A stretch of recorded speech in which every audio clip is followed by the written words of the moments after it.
Welcome back to Quick Start Introduction to Sales. So from now on, we want to start building our RESTful API. So let's build an API that serves information about companies. For example, a company has a name, has a founding date, and an employee count. But before we jump into the model, let's get our database all set up. By default, sales is gonna have a default database, the so-called local disk, using the sales disk adapter.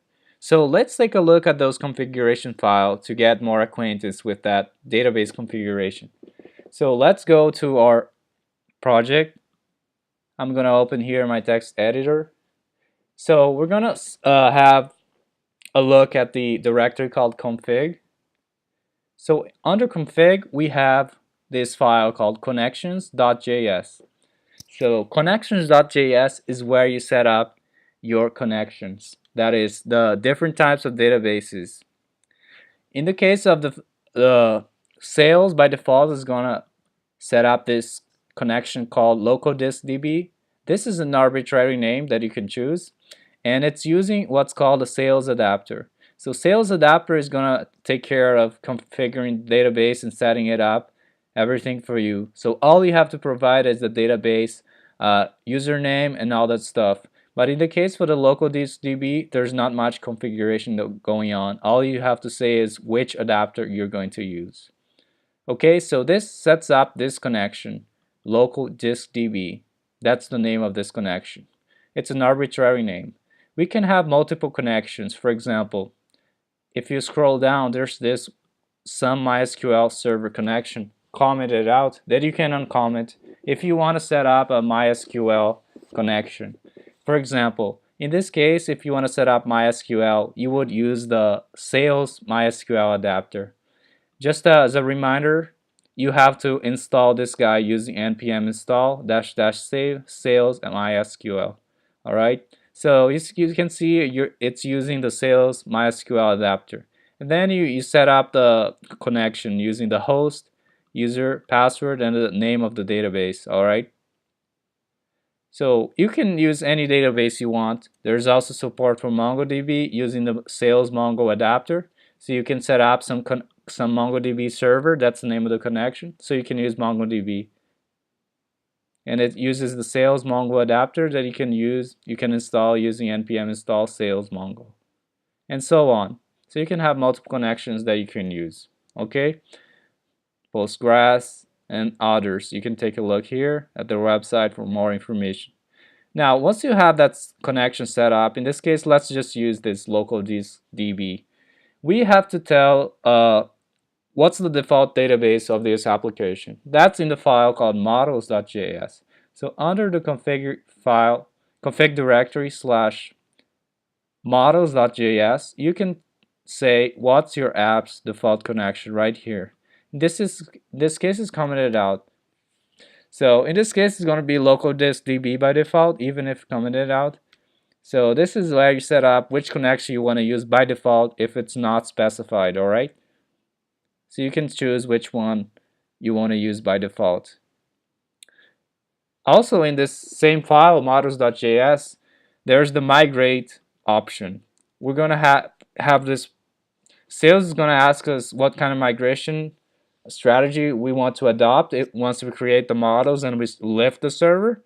So if you keep commenting out, it's going to complain about that unless you determine what kind of migration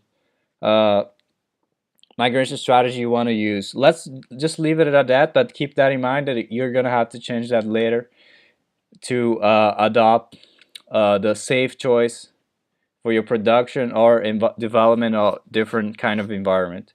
You can add more information if you go to their documentation. Anyway, so let's just remember that in the models.js, you can set your default connection and you can set the migration, okay, the migrate strategy.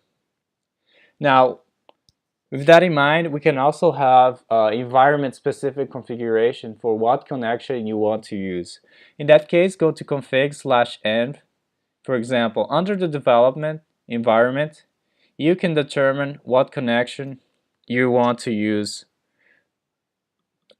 In this case, if I comment this out, it's using some MongoDB server. It can be anything. You can see MySQL